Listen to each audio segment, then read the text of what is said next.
It's the Harris Football Podcast with your host, Christopher Harris. Welcome! Hey, everybody. Welcome in. My name is Chris, and this show has always been assumed to be in base 10, but it's actually in base 12. That was a math joke. Hello there, you tapeworms. How are you today? Thank you so much for being here for a Friday episode. It means a lot that you're still listening.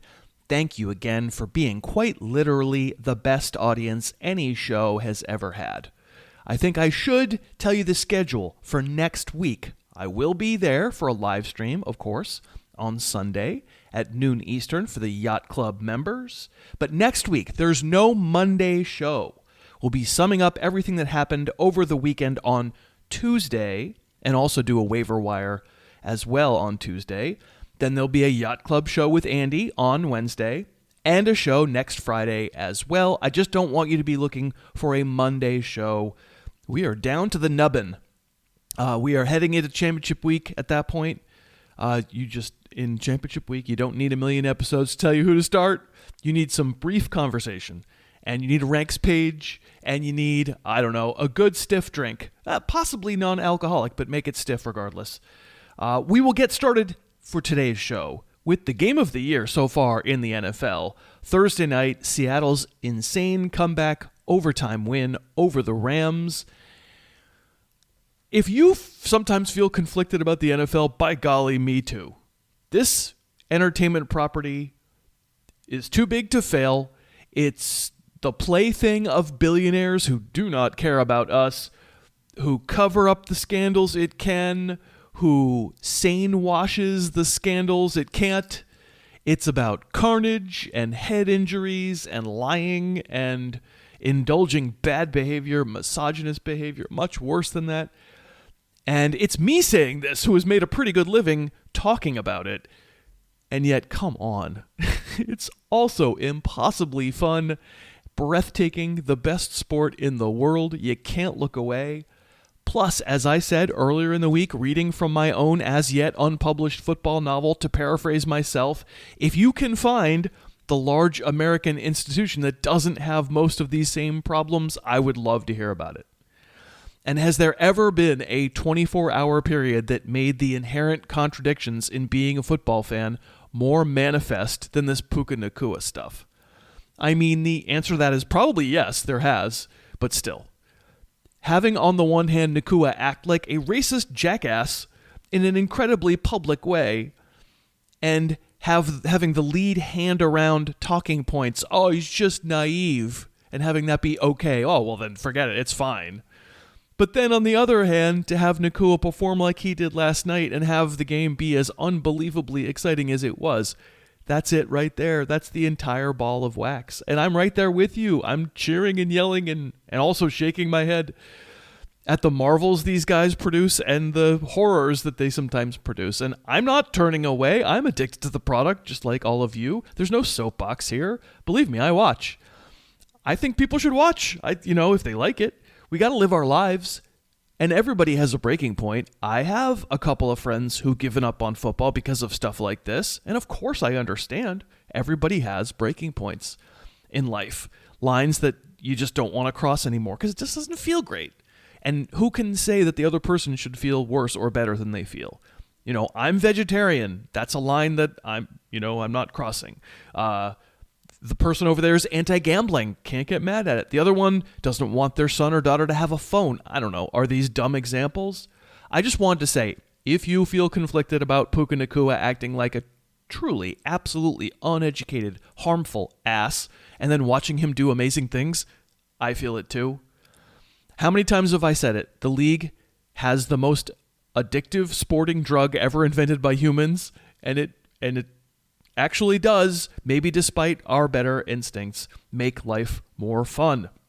All right, for the actual game and how it affects the way we should be looking at these players, I mean, if you listened to the paywall show, the Wednesday show, you heard me and Andy kind of get into it a little bit about using Matthew Stafford. I am of the opinion that the Rams are the kind of offensive wagon you do not shy away from using. Andy was trying to make the argument to sit Stafford for a lot of different guys, Jacoby Brissett. Lamar Jackson, CJ Stroud, Justin Herbert. I mean, we'll see what those guys do this weekend. I have a semifinal where my opponent sat Stafford for Stroud and also sat Kenneth Walker for Audric Estime. So I'm feeling a little #blessed this morning. I don't think sit Stafford. If that isn't clear enough, I think sitting Walker, I would understand that. Entering this game, I certainly would have said don't use Walker if you have good options. Audric Estime would not have been one of them. If Walker scored a lot of points on my fantasy bench for this week, honestly, I think I would have found a way to deal with it as long as I was starting someone real. Because for me, it would have been worse. I would have felt worse if I trundled him out there for another game and have him do another 3.5 fantasy points. But he does make the big play on a screen early in that game last night. A 3rd and 16 late in the second quarter. Seattle looked terrified of Sam Darnold, and they ran kind of a give-up draw, and Walker got that by himself. And then to start the third quarter, Walker had the 55-yard touchdown, the run that we've all been waiting for forever. Like, hey, Harris, quick question. You keep saying Ken Walker's a game breaker. Can you prove it anymore? And I really couldn't for a long time, but that was a great run. Darnold himself was an absolute mess, and then, obviously, this fourth quarter comeback from down 30-14, how much was that, Darnold? It required a punt return, touchdown, and a long gain on a backwards pass on the subsequent series from this guy. The way you stretch the field, you really burn them all. The mergers on hormones. That would, of course, be Rashid Shaheed, the rural juror, part 2. And then, JSN had been quiet for so long, didn't have his first catch until 8 minutes were left in the third quarter. Hope that doesn't give you the stress farts. Oh, I think it did. Most folks who had JSN were quite worried there for a long time. Throughout the second half, he kind of got dribs and drabs and had already pretty much rescued you from the worst of the disaster, but then he winds up scoring the overtime touchdown for Seattle, and all was certainly forgiven. Really, just there were no wrong answers among the skill guys, unless, like me, you decided this was the week you were going to take a try on Colby Parkinson, who not only did not contribute his ridiculous scam touchdown that he gets every week, but not this week, but he also dropped 2 passes in the fourth quarter, because how many times have I said this? He stinks! He's not good! But, yeah, you got to try it sometimes. It was him or Mark Andrews. I don't regret it. It's fine. Nacua, truly an amazing effort. The long touchdown in overtime. Stafford, 457 yards passing, 387 of them in regulation. Ridiculous that Seattle won this game the way it did without the Rams ever even turning the ball over. They got cold in the fourth quarter with 3 straight 3-and-outs. They missed a go-ahead field goal late that I think in retrospect we can say would have won the game. Darnold would still give me the howling fantods if I'm a Seahawks fan, but, he's the one you got. 38-37, a lot of points and a lot of fantasy points. For championship week next week, the Rams will be in Atlanta to face the Falcons, while the Seahawks will face Carolina. Today's kickoff. Okay, on today's show, we will have 2 of your absolute favorite guests on a Friday, like we do late in the year. First up, Jake Trowbridge will join to talk DraftKings DFS for Week 16. And then the Prince of Darkness, Cousin Josh, will join, and Josh and I are going to name 5 busts for 2026. We'll talk about what that means, where these lists come from. It's fun. You can't really hold us to it, but we do like to do it this time of year. I want to thank you again so much for listening today. We are sponsored by a longtime sponsor, Thursday Boots. If you're looking for an incredible holiday gift at the last minute, you can get a Thursday Boots e-gift card for that special someone and give the gift of boots or shoes or coats or hats, all sorts of stuff. Thursday has it all, and I love the boots. You can't go wrong. I have pairs of Thursday boots from a decade ago because that's when they first started sponsoring. These boots still look great. They look like a fashion boot for men and women, but they really do have the durability of a work boot. They conform to your foot with the cork bed midsole. They are tough. You don't have to worry about stepping in a puddle, and mine have held up so very well. I love wearing them, and I don't have a promo code for you, ThursdayBoots.com. They're already priced as low as you can go. You can definitely mention Harris Football at checkout if you like, but mostly get boots or give boots. Get that e-gift card. They will love this gift. Check them out, ThursdayBoots.com. Today's guest.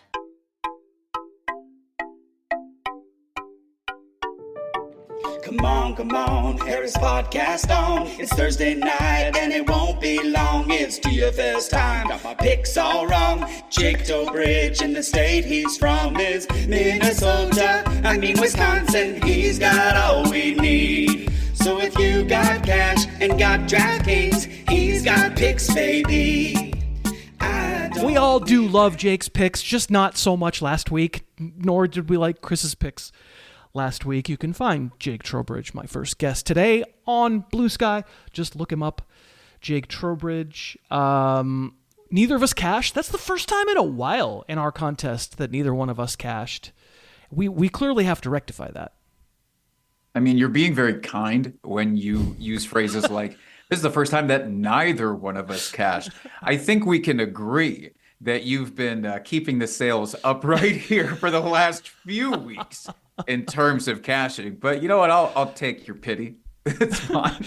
You finished higher than I did. Just neither of us cashed last week. We would love if you want to play along with us. We don't make any money off of it, but get a DraftKings DFS, get an account, sign up using the code Harris. That's great. Whatever. It doesn't matter. I don't get money from it or anything, but then it's a $5 tournament. If your fantasy team is done, your season long team, but you like listening and you joke around with me and Jake, it's a fun contest to play in. The link is in today's show notes. And I will, of course, put our respective selections for this DFS contest in week 16 in today's show notes, so please do not crash your car. You're falling behind in the DFS. It's kind of your thing. I don't want to steal your move. That's why I cash more often. But you're way ahead in Finger League, and I need to know your secret. How do you have so many points? When you spent so many years with your finger in the chalk, you actually get really adept at spotting them, because chalk is like camouflage in a way. It's like synthetic camouflage. So my eyes have just been attuned to this probably more than the other person. I also want to point out that we've had people like talk to us, reach out on Blue Sky, trying to get their Finger League points counted. And there's been, I don't know, there was a few days ago, Travis Souders had posted a photo.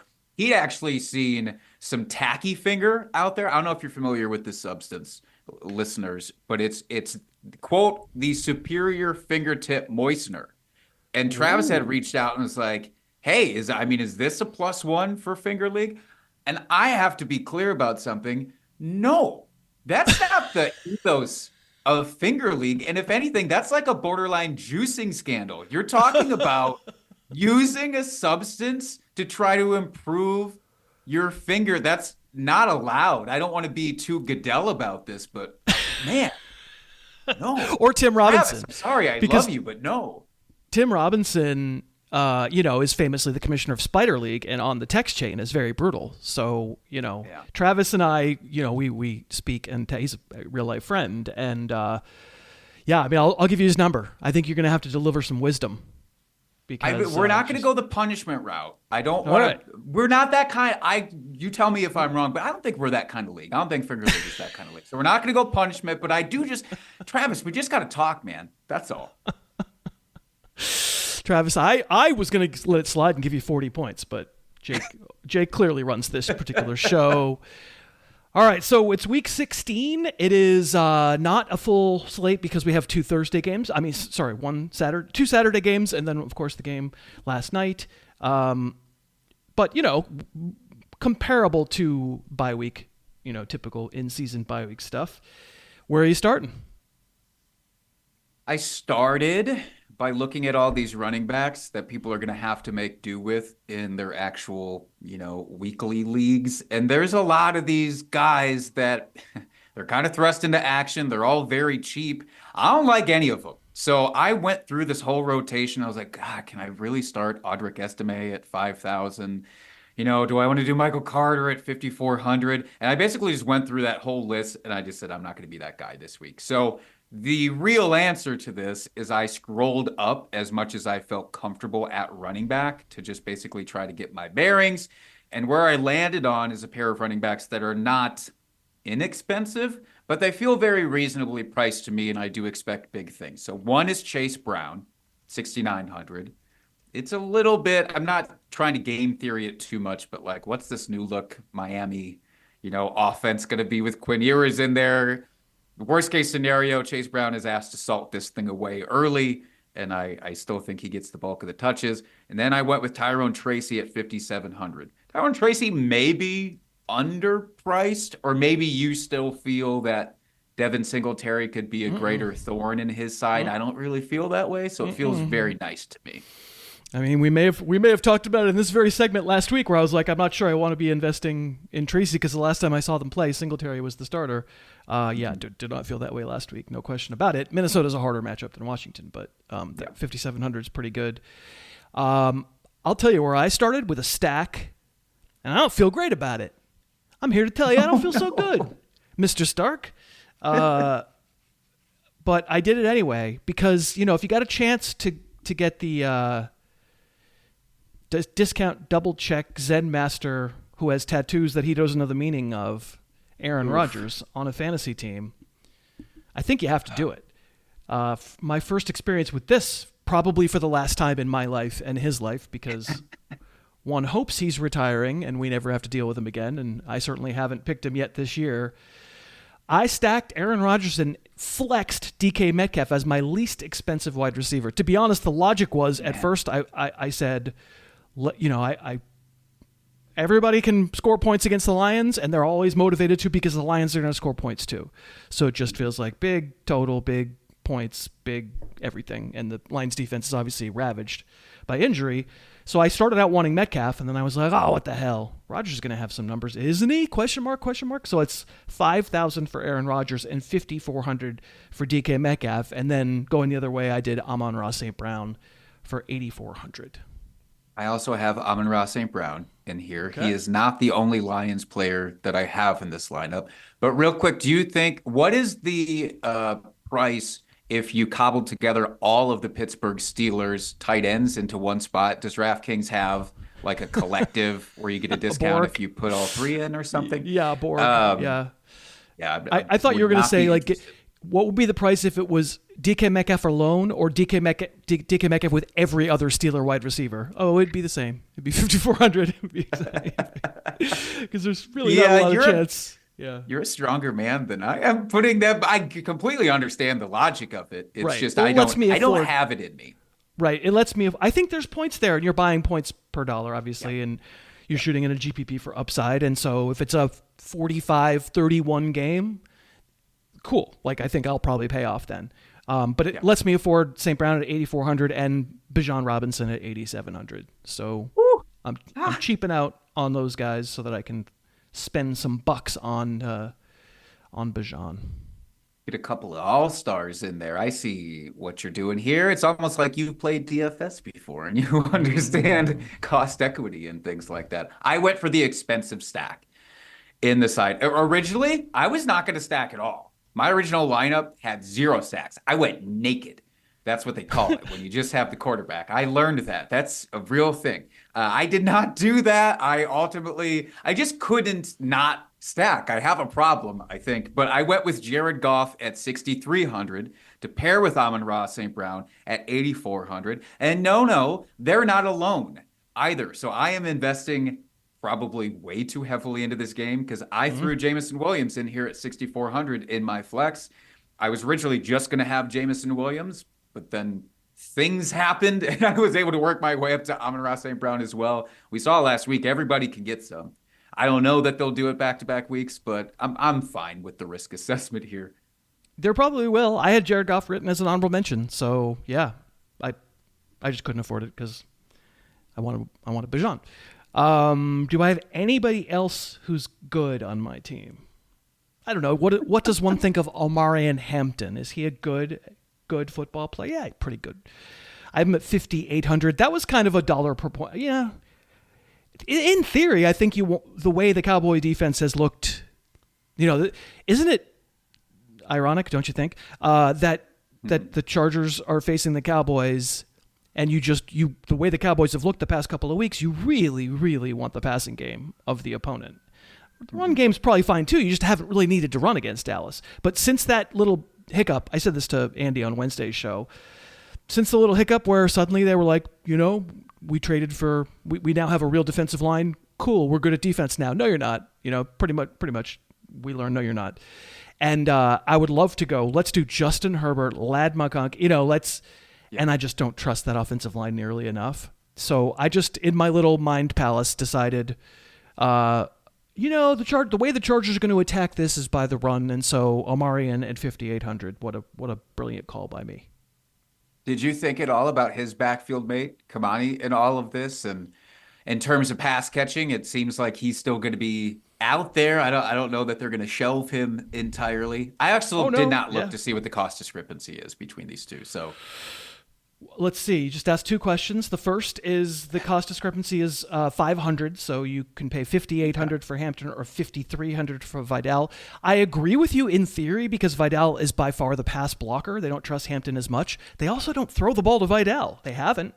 He's got one catch each of the last 3 games since Hampton's been back, and Hampton doesn't catch it either. Just not the run of the running backs, which is, when you have a terrible offensive line, does feel like something that you ought to do, but they aren't. Remember when Kamani Vidal got, just looking at his game log, remember when he got 25 carries against the Raiders? That was great. And the Steelers.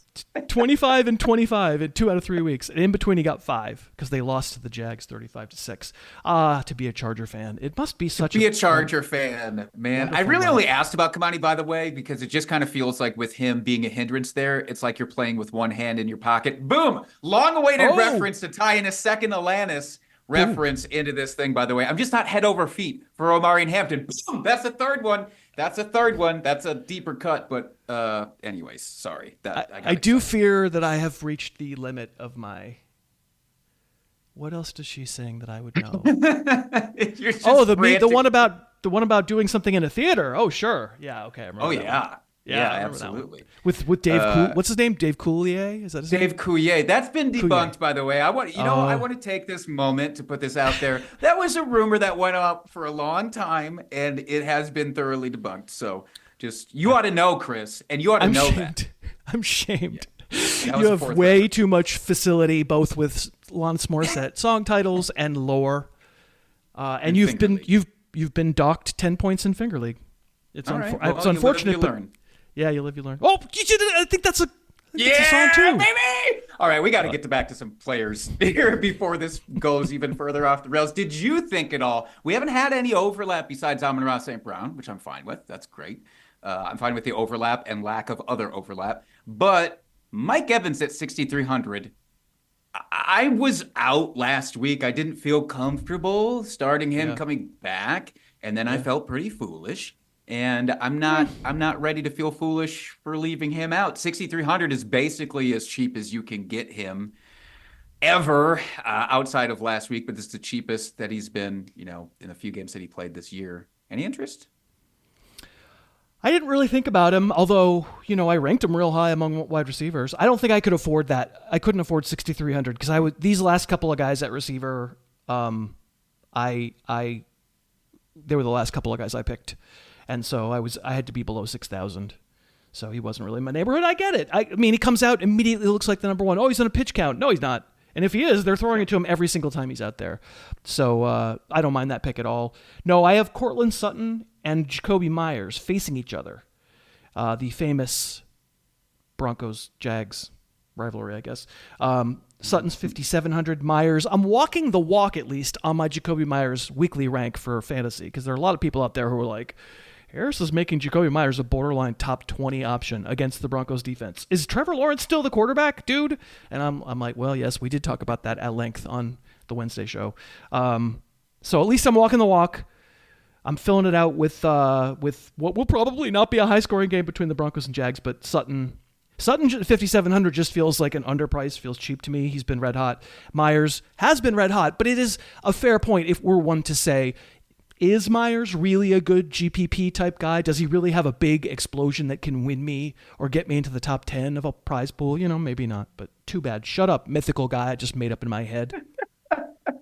I did think about Jacoby Myers. He was in a version of this.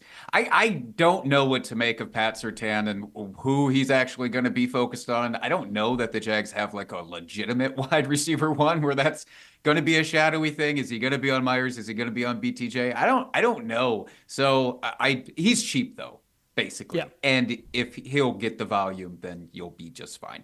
I couldn't afford him because I splurged on Mike Evans too much.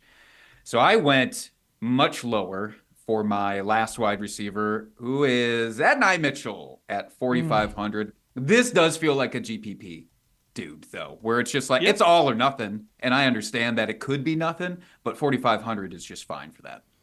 And at tight end, I have, even with no Tua, I have Darren Waller just because the price is very low, 3,500.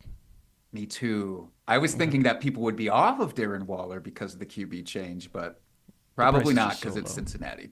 Yep. And then Raiders for 2,000, I assume? Yes, indeed. All right. Honorable mentions. We mentioned Goff.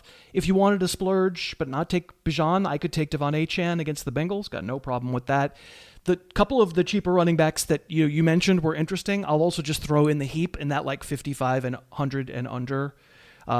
Tony Pollard. I actually had him in the lineup for a while. I don't think the Chiefs are going to be doing a lot in this game. And Aaron Jones at 5,200 just because it's against the Giants. Xavier Worthy, 4,400 if you wanted to go real cheap. Because this just in, he might be the only Chief receiver who suits up in that game, the Gardner Minshew experience. We didn't get Gardner Minshew in your lineup this week, though. No. Can I tell you, though? I know I'm known for dumpster diving, and that's fine. I've done it to myself. But when I looked at these quarterbacks and I said, oh, wow, Quinn Ewers at $4,000, I had to physically stop myself. I put my hand on my chest when I went, ooh, Quinn Ewers. So I just need to cut it out is what I'm saying. All right, cut it out. I look forward to the text thread about the latest Finger League violations and your merciful reaction there, too. Thanks for doing this. Thanks for having me. We are sponsored today by pre-alcohol from Z-Biotics. This weekend, tomorrow, probably the second game, Packers-Bears. Really looking forward to that one. It's 5:20 Pacific time. I'm going to make myself an old-fashioned and enjoy. And before I drink that drink, I'm going to drink pre-alcohol from Z-Biotics because I swear by it. I don't drink alcohol without it anymore because I feel better in the morning when I do. Pre-alcohol is the first genetically engineered probiotic created by PhD scientists to tackle rough mornings after drinking. When we drink alcohol, it gets converted in the gut to a toxic byproduct, and it's this byproduct that's to blame for a rough morning after drinking. Make pre-alcohol your first drink of the night. Enjoy responsibly. Pre-alcohol will produce an enzyme to get rid of that toxic byproduct before it can get downstream and make you feel real bad. For me, it really works. And they have a happiness guarantee. If you try it and it doesn't work for you, they will refund you. Go to zbiotics.com/Harris to learn more and to get 15% off your first order when you use the code Harris at checkout. 15% off. Give it a try. zbiotics.com/Harris, code Harris. The dude's a trash bag in my book. Trash bags in paradise. He's the lemon-flavored Italian ice. In my mind, he's already out of the NFL. Nothing to like. I'm ashamed of myself. Mom, I love you. Mom, he loves you. This is old stuff. We were looking at the carbon dating on the original trash bag walk-up song that we had for so many years as Josh's preferred walk-up music until he started to branch out. That's Samoan Football, who I don't think listens to the show anymore. That's October of 2015. Josh, you were so young. I said... It's vintage, Chris. 10 years we've been doing it. I'll tell you one thing that seasons, has 11. One thing that hasn't changed is my waist size. I'm still rocking somewhere between a 27 and a 28 in case anyone cares. Extra small slims. It's my style. But yeah, the music may have changed, but the waist has not. My waist is less. My waist is less than when we started because I lost 15 pounds a couple winters ago. So I used to take a 34. Now I take a 33. How about that? I got to tell you, now that I thought of it, that might be something I want on my headstone at some point, which is like, the music may have changed, but his waist did not. It's a good line. All right. Well, we are here to look into the future. It's your favorite thing to do. Who doesn't love to do future-looking shows way too early to know anything for real? Because you can't look stupid. It's kind of nice. Yeah. But it is among your favorite topics. We are going to be... Not only are we doing future, like we did last week, but we're also doing negative future, which, God, I mean, if two things that make Josh, that's really it. These are going to be busts for 2026. Now, I'm going to review what we picked for this segment last year. We did very well. But then also, I want to say, of course, we have no idea. Like, this is built on a foundation of lies, as Will Ferrell once said. This is essentially a guess at ADP. Where are the stupidest things the market is going to do? And we're not always right. I find this to be very difficult because as I was doing it, I'm thinking, when we do this in August, where are these players going to be? And I saw one of the ones I had as my number 2. I ended up liking this guy because the market was off on him, and I drafted him, and it worked out well. But yeah, you're trying to predict the market, what the offseason is going to look like, and where are we going to sit here in August? And I'm like, Chris, do you see the ADP hit on this person? It's absurd. Yeah. So that person you're talking about is Jaylen Warren, who you wound up liking, but thinking that the market would overreact to Najee Harris going away. My number 2 was Najee Harris because I just assumed wherever he would land, people would like him. And then he winds up landing on a team that drafts a running back and nobody really liked him, but he still was a bust because he got hurt. My number 1 was, couldn't I just have Jerry Jeudy as my number 1 forever? Couldn't I just put him, like, I knew, I mean, not that Jerry Jeudy didn't go high, but however high he went, if he got drafted at all, it was a bust. It was a bad call. You know who my number 5 was, the first person I brought up last year. Ashton Genty. I didn't know anything about him other than the name, but we know why. Guess what? That's going to come up pretty quick on this list again this year. All right, so, and you had James Conner, who got hurt. You had Jaden Reed as your number 1, got hurt, but like, hey, there's not too much to regret on these lists from last year. So we're going to count them down, kind of a pointless countdown. I will put them in the show notes. 5 through 1 are busts for 2026. Of course, we'll talk about, mostly what we're talking about is what we think the market's going to do with them and why that's going to be wrong. Not that at the right price we'll take any player, but we think the price will be dumb. Who is your number 5 bust for 2026? It's not as, the ones later are more fun, so I guess I'll start out with this one. This is kind of like your Jerry Jeudy, and I like the player, but I still think that the value on Michael Pittman is going to be off next year. Did he make your list? No, because if Daniel Jones had stayed healthy, Pittman was a flag player on the positive side this summer. But I take your meaning. Like if an Achilles injury can be overcomable in a year, and so if everything's like gangbusters and Daniel Jones is in training camp and he signs there and like it's all the same, and then people go crazy on the Colts receivers, I will understand what you mean here. Yeah, and again, maybe this one is too easy. We talked about him as a sell 6 weeks ago. I just think he's in a situation where the Colts have lost a little bit of that luster, even before Jones had went down. But I still think next year it's going to be a situation similar to what you said with Jeudy, where I don't know what the quarterback situation is going to be, but I don't think that the value on him is going to be low enough. And I feel like if he's going to be like a 5th, 6th round pick in that wide receiver, like low 30s, like I just don't want any part of it. I think Pierce is really good. I think Warren is really good. I don't know what that QB situation is going to be. And I think he's more towards that, like, and I don't want to crap on Pittman, but I think he's going to be more of the value of like what a Jaden Higgins Golden is going to be next year than more of like that Jacoby Myers if he's on the Jaguars situation. And if this is someone you're going to have to pick in the first 6 rounds, I just don't want anything to do with it. So to me, it's my number 5. It's a little weak and maybe it's easy, but I still have a feeling that the market is not going to be completely off on him. You want weak and easy. Here comes my number 5. Jeremiah Love, who I don't know at all, but I'm told he plays running back at Notre Dame and won the something award. And man, what a stud. And I bet he's going to go in the first round of the NFL draft. And I mean, lather, rinse, repeat. Don't draft Jeremiah Love in the first round of your fantasy league next year. That will be a very bad move for all the reasons. Who knows what the landing spot is? Kind of don't care. It's the same logic as Ashton Genty, and in fact, I don't think I need to talk anymore. It's a soft way out, but I took it.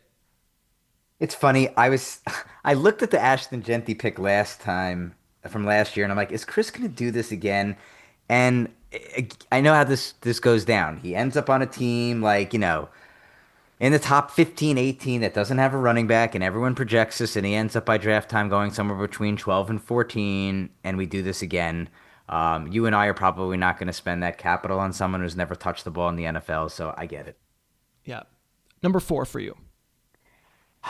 The order on these is tough, so I guess I'll go with one that I think is kind of fun. I have Cam Scatterbo on here. Did you think about it? Honorable mention. Okay. And I don't want this to sound like Tommy DeVito, that's not what this rant is going to be, but as someone, Chris, who's lived in New York for 17 years, I'm very confident that this is the greatest city on earth. You know my feelings on New York as much as I'm self-loathing. What I do know is that we have the worst... Air? What's in the air? I haven't gotten to that, Chris. I was about to say, what I do know is we have the worst people on earth. Great city, worst people on earth. And it's because there's an arrogance in the air about us. And I know how this goes. It's time for training camp. He's got a clean bill of health. I got everyone doing all these unique metrics. In week 3 to 6, there was no one who touched the ball, no one in the red zone. And, he's training in the offseason with Jalen Brunson, who just got swept in the NBA Finals, and now they're working together. WWE Royal Rumble shirts. He's doing... And people go, bro, do you see what Scatterbo's doing?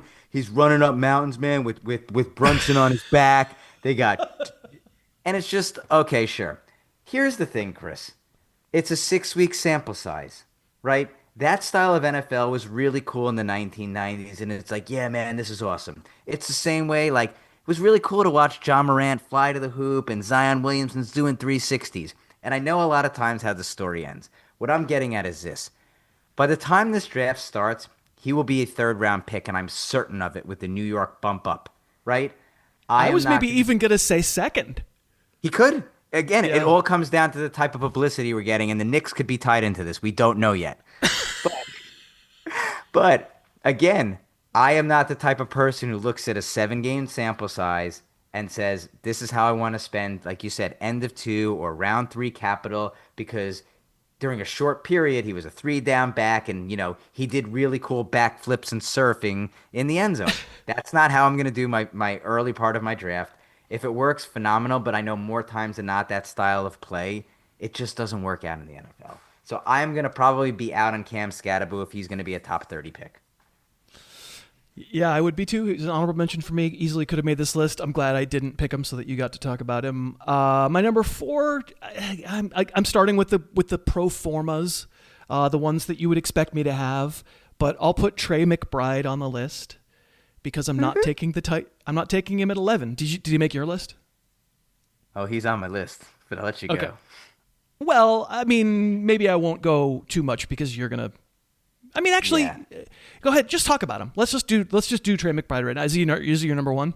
He's my 1. It's not. And again, it's not in order. It's just. So here is my thought, and you can add on. We did this in 2023 with Laporta, right? And we knew how that worked out. We did this past year when I think I had Bowers as a trash bag. And it's not that I don't love these guys, but to spend that type of capital, and McBride's going to be a top 16, 17 pick. We've done this every single year. It's such a volatile position. Not to mention, I think that offense could be completely different next year. There could be... We saw what he did with Brissett compared to what he did with Murray. There's no Harrison now. Harrison's going to be back. Michael Wilson could take another step forward. It just could be a completely different team. It should be a new head coach and a new coordinator and a new quarterback. And besides which, my point, sorry to interrupt, but I just want to pile on that they take so much abuse. The tight ends get killed. That's the last thing. Go ahead. Yeah, I was going to say the last thing is that position from a health perspective, again, I'm not a doctor, but it seems like so many of those guys get injured. You take such abuse, whether the hits you take across the middle, the blocking linebackers, defensive linemen. There's so many different ways to get hurt in that position that it's just so difficult to repeat as a top 1, 2, 3 tight end. Like, if you took him and he did 85% of this, congrats. But how many times? Like, we just watched Brock Bowers, and the people who took him at 12, your season is finished. We did it a year and a half ago. People taking Sam Laporta at pick 18, pick 20, season is finished. You're spending so much. I did it with Jimmy Graham a decade ago, so I get it. The players you're missing out. You do it once, you learn a lesson, and you never do it again when you watch, oh, I could have picked the RB1 there. Oh, yeah, I took a tight end. And then let's just say nothing of just the positional, the constant tight end shouldn't be a position in the NFL or in fantasy. And if you look at it in terms of value-based drafting, Trey McBride is having this incredible historic season, and he's currently the 25th most valuable player in fantasy this year. Like that's the best case. He has this monster season and he finishes 25. Okay, cool. And now you're going to take him 12? Like, it's just terrible strategy. So yeah, McBride. And I don't want this to sound like a McBride hater because I told you this. We like him. I have him. He's good. I have him in my fantasy league. He's gotten me the 1 seed, but I also picked him in the middle of the 4th round. It's great value. I will probably have him 1 or 2 on my board at tight end, but I don't pick tight ends that early. When the value is right, I will do it. I'm just not going to pick them at 15 or 18 and give up super elite receivers or, running backs who could carry my team. It's just not going to happen. We are sponsored by Pick 6 from DraftKings. It's real easy to play. Pick more or less on 2 or more player stats. The better your picks, the bigger your payout. 2 games on Saturday, Eagles, Commanders, and Packers, Bears. I'm going to keep it simple. 2 legs. Saquon Barkley, anytime touchdown, over 0.5 touchdowns, and DJ Moore, the little badass, over 46.5 receiving yards. If we put $5 down there, we'll win $13.50. And of course, that's, the amount that we want you to be playing. Be chill. Small amounts, but it really is fun. And if you get that Pick 6 app and you sign up using the code Harris, make one $5 bet, you'll get $50 in bonus bets put into your account instantly, which is also very fun. So get that Pick 6 app and sign up using that code Harris. Gambling problem? Call 1-800-GAMBLER. Help is available for problem gambling. Call 888-789-7777 or visit ccpg.org in Connecticut. Must be 18 and over. Age and eligibility restrictions vary by jurisdiction. Pick 6 not available everywhere, including New York and Ontario. Void where prohibited. 1 per new customer. Bonus awarded as non-withdrawable Pick 6 bonus picks that expire in 14 days. Limited time offer. See terms at pick6.draftkings.com/promos. Okay, we're back with Josh, and we just talked one kind of DraftKings, and now we'll talk a different kind of DraftKings, and celebratorily, because cousin Josh came through. Unfortunately, he came through probably just at the moment when everyone listening decided to fade him. But by golly, Eagles minus 11.5. That was not a problem. And meanwhile, I did Packers minus 2.5 last week, and I felt real New York arrogance in like mid-third quarter, up 9 and with the ball. But credit to Denver. Like, they played awesome. That Bo Nix played absolutely great in the second half, and the defense obviously stood up. And so I was wrong, and you were right. Brings your season total 3-10 against the spread. And I want the winning streak to get going here towards the end for you. So what are you thinking for week 16? Going with another big spread, Chris. You got to see this team up close. I know that you see every team up close. Come closer to the mic. Come on. Okay, you get to see every team up close, but you really got to see this team last week do a nice, wonderful comeback on your New England Patriots. And it's a large spread, Chris. You can go ahead and you can give me 10.5 points with the Bills at Cleveland. I don't really care what that defense is. I think we're in quit season for Cleveland. Who knows what they do at quarterback? I just watched the Bears blow them away 31-3. You got Bills riding high. I'll take 10.5 on the road. I don't think the weather makes a difference. It's Josh Allen, man. It's the best player in the league right now. I think they're hitting the stride. I think they cover that by 2 touchdowns. Bills 10.5 on the road. All right. I probably wouldn't do that. It's scary to give up that kind of level of points. You know what I would do? I thought maybe you would do it too. I would probably do Titans. I liked it more when it was plus 3.5 home Chiefs. And now it's moved because some people decided, wait, what? It's Gardner Minshew, right? Plus 3 Titans. I'll take it. Titans played okay. I guess, you worry about quit at this time of year, but the Titans have the quarterback, so they probably don't mind as much. I mean, they would take a higher draft pick, but I think it probably means more to win a game. So I don't worry too much about quit. They've tried here the past few weeks. And what with the Chiefs? Sounds like no Rashee Rice. Sounds like no. I mean, obviously no Patrick Mahomes. Every single offensive lineman is either on IR or very questionable to play in this game. I don't think Chris Jones plays because he hurt his hamstring. Why would he? Why would he be in there?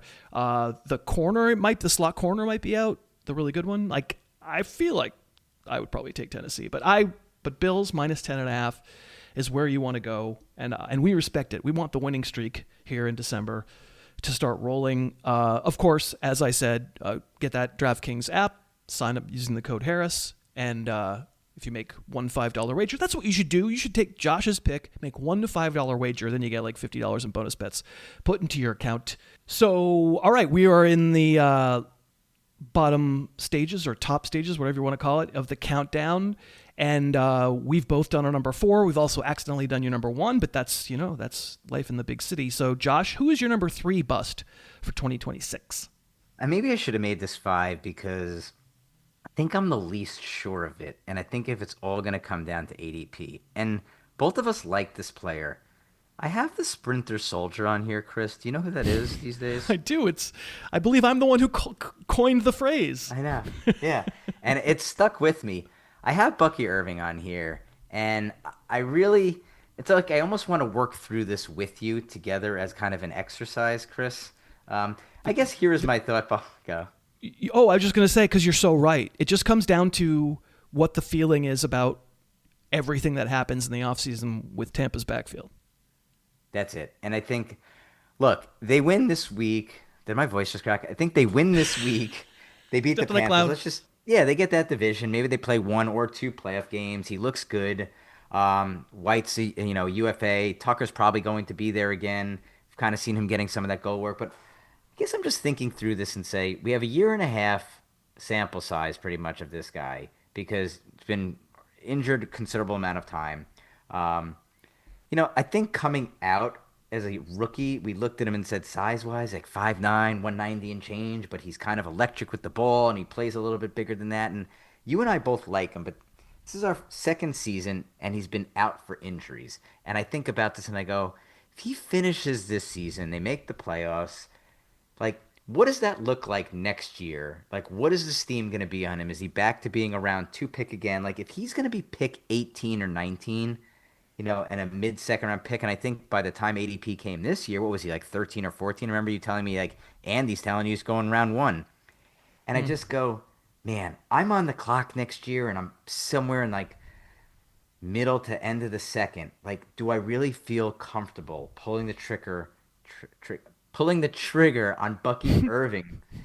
Like, I don't know, Chris. And I think people are going to do that. And I don't know, like, is he really going to return that value? And I'm just unsure of it. And I don't know. It feels off to me. It feels like he should be an end of round 3, early 4, based on what we've seen this specific year. But I just feel like it's going to end in a place where you're going to end up picking him in top 17, 18. And that just really feels like such a ceiling for Bucky Irving from the sample size we saw. Like, I'm curious, in 2 years, are we saying, remember that unbelievable rookie year he had, and he's played kind of 2 injury-riddled seasons in 2 and 3, and now he's just kind of a round 6 guy? Like, I'm really curious. Yeah, it's funny. I mean, between the little guys, Irving and Achane from last year, Irving is the one who runs more like we want them to run, and Achane's the one who didn't get hurt, so maybe Achane has a point, Achane's going to go a lot earlier than Irving.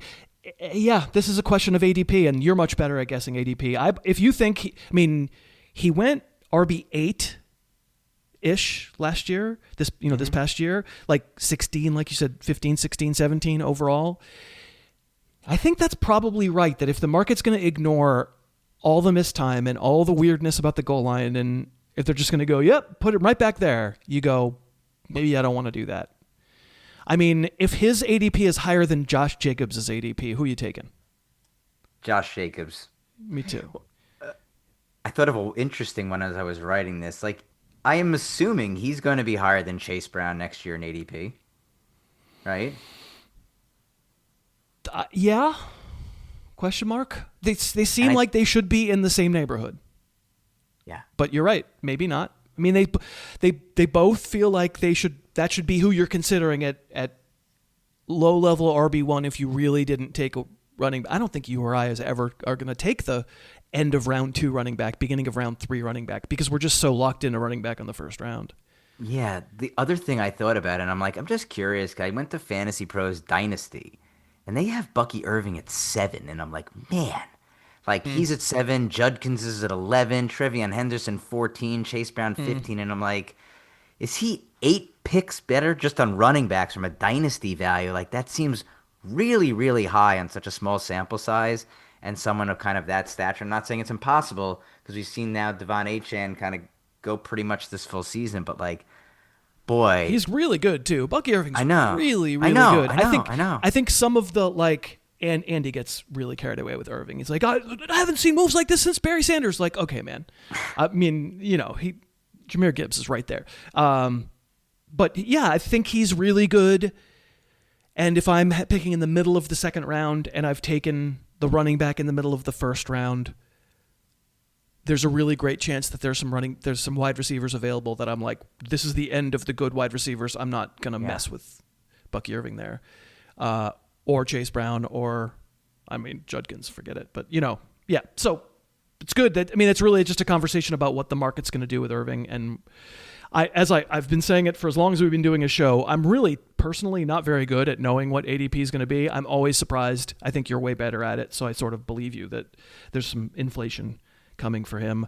Okay, my number 3, I'm going to go, I'm just going to do it. I'm going to rip the Band-Aid off because I want to have the conversation with you. I had it with Andy on Wednesday's show.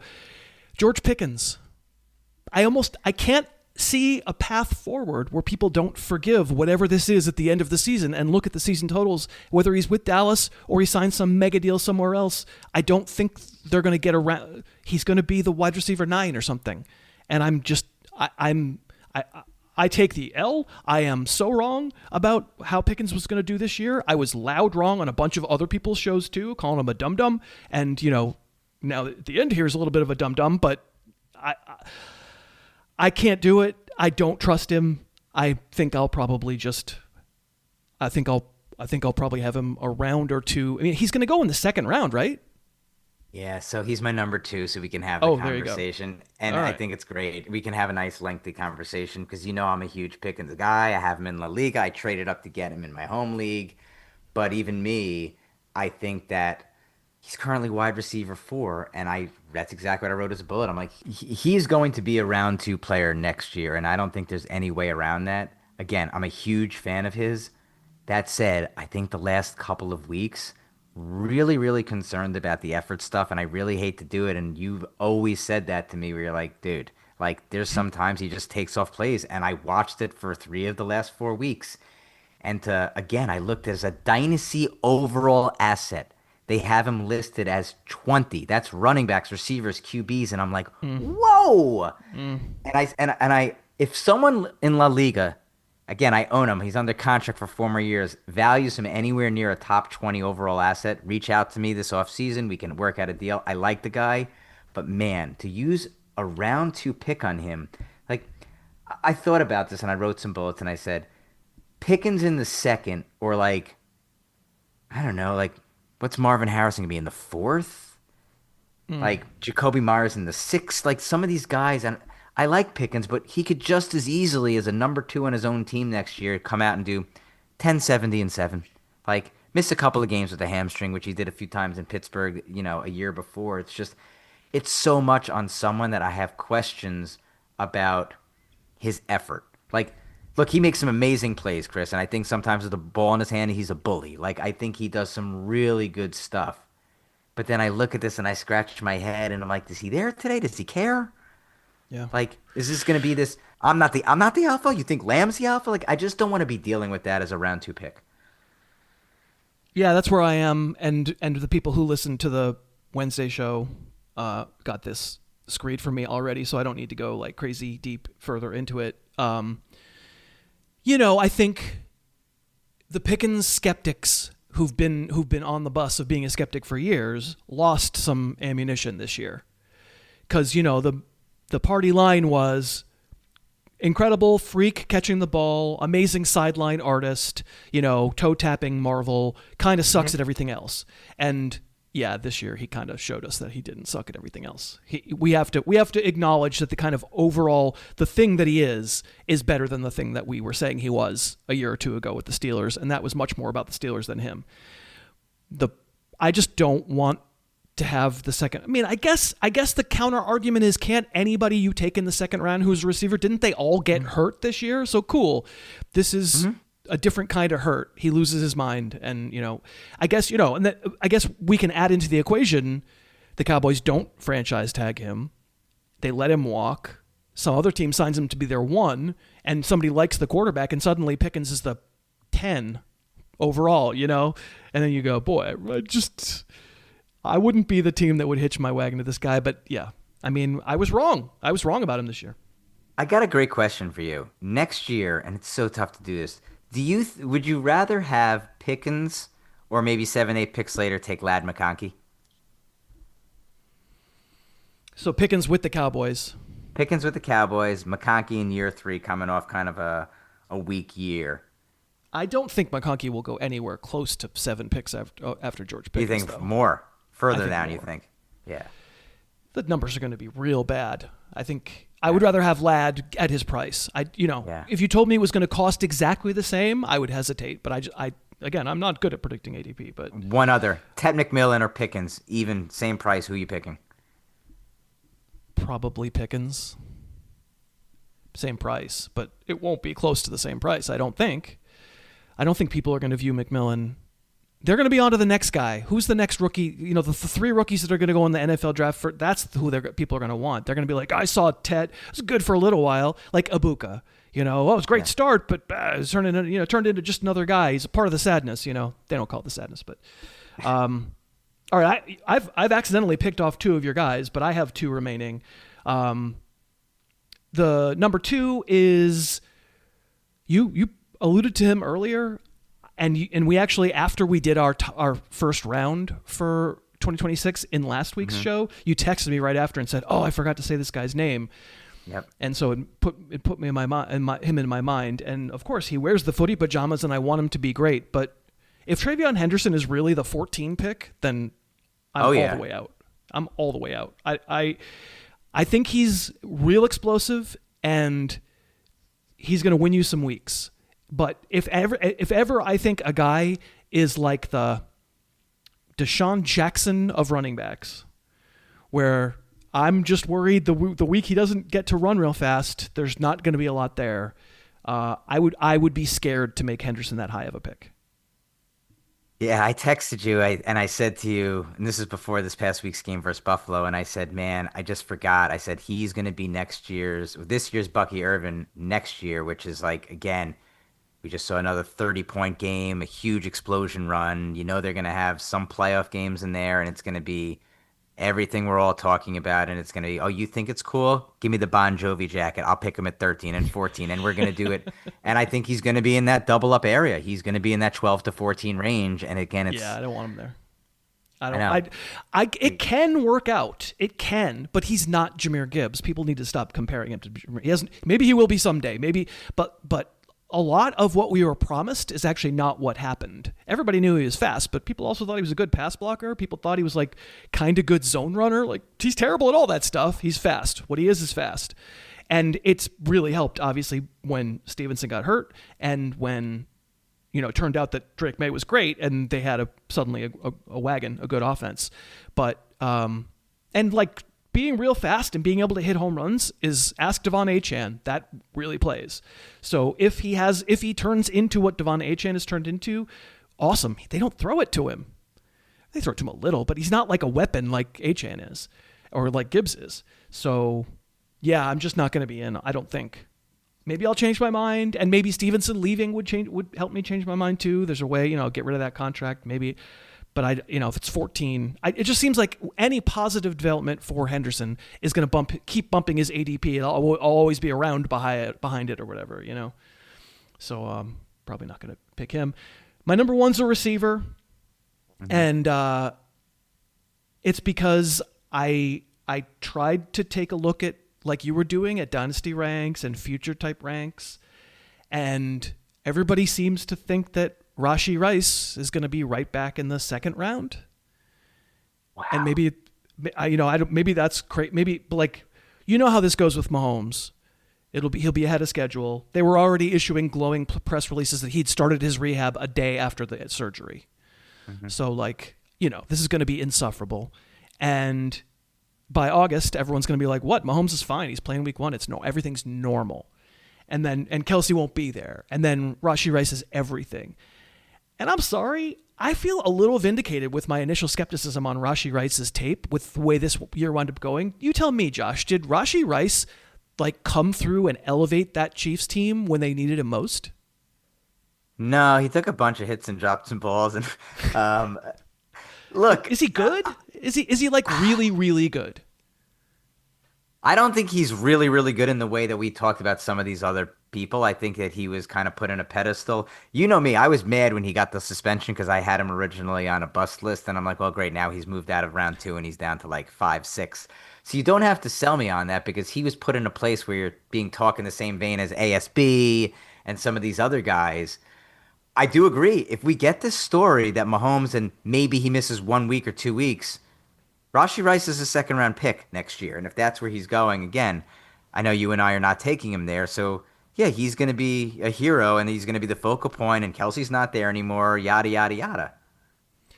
Yeah, and what was broken with the Chiefs before Mahomes' injury, what was broken included Rashee Rice.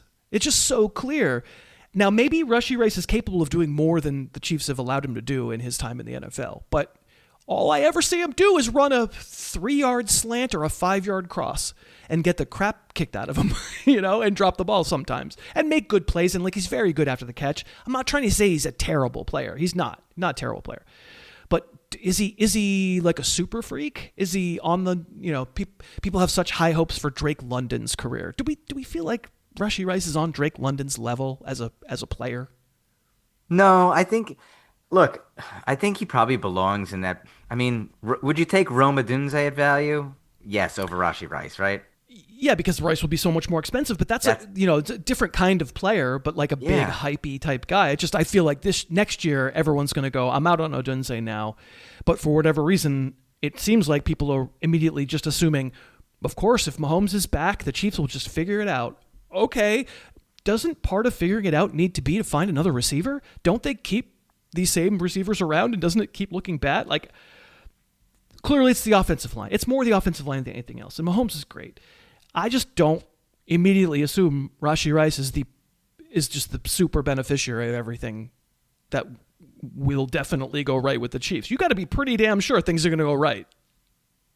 Yeah, I think he's way closer to that next group of receivers, like those McConkey type guys, than he's anywhere near the Londons and ASBs and some of those players.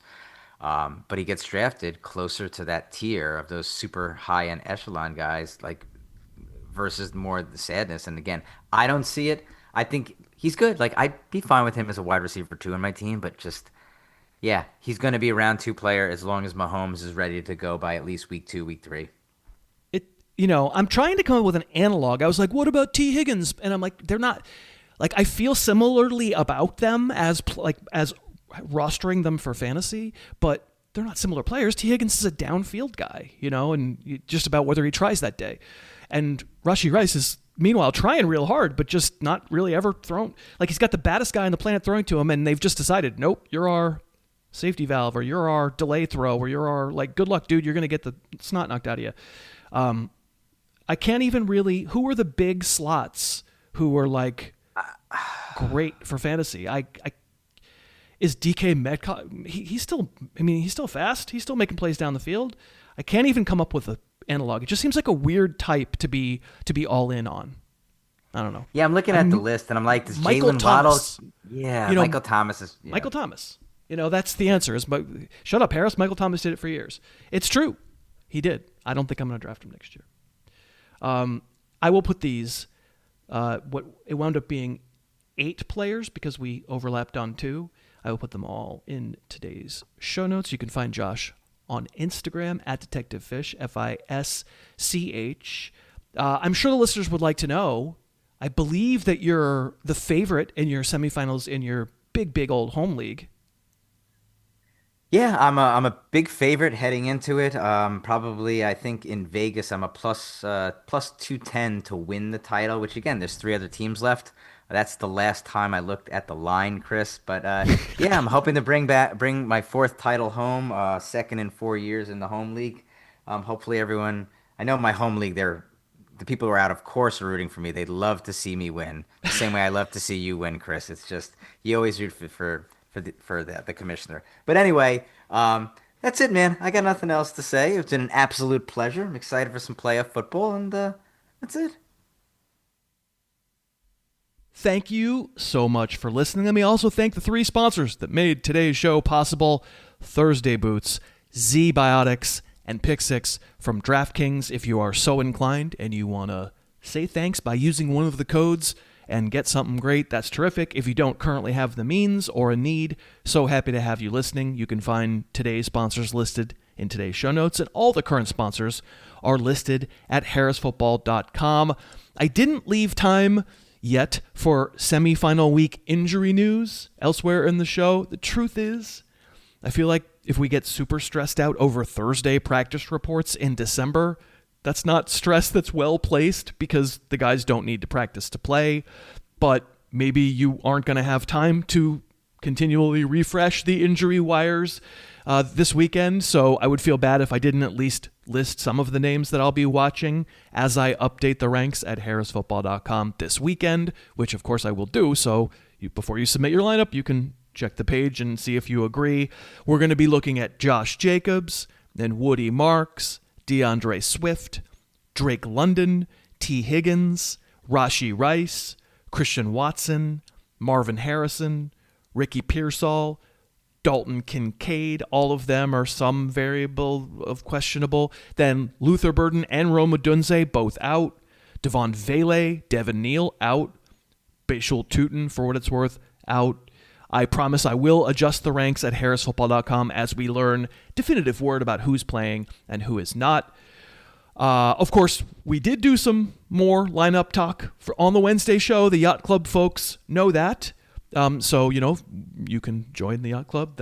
You're going to get more lineup talk there too for next week as well. But I just think generally, personally, I think the Stafford snafu from Thursday night's game is pretty illustrative. I think mostly play your guys. And that's easy to say. You should definitely consult the ranks. If your guys haven't really played like guys for the past month, I probably have punished them in my ranks, and I'm probably personally comfortable moving away from them for this weekend. But I also just don't like betting against big winning streaks or big losing streaks this time of year. So there'll be 2 games on Saturday, and then all the games on Sunday, and then 1 on Monday. We're all going to do our best to win these semis. I think I'm in 4 semis. I'm positive I won't win all 4 of these games. Hopefully I'll win at least 1. But it's poker. I just think you can't micromanage it. It's going to happen. You have to accept it. You don't have control. Be nervous. That's perfectly fine. Just don't let it make you so angry that you can't enjoy it, because there's no point to that. We will watch all these games. I'll be there for the live stream on Sunday, and then we'll all get together on Tuesday, and we'll talk about what comes next. Until then, thanks again so much for listening. Your hat is awesome. You're awesome for wearing it. I will talk to you on Tuesday. The Harris Football Podcast's opening theme is Under the Gun by Apex Manor. The closing theme is Say Yes by The Wellspring. Subscribe to the podcast on iTunes and never miss an episode.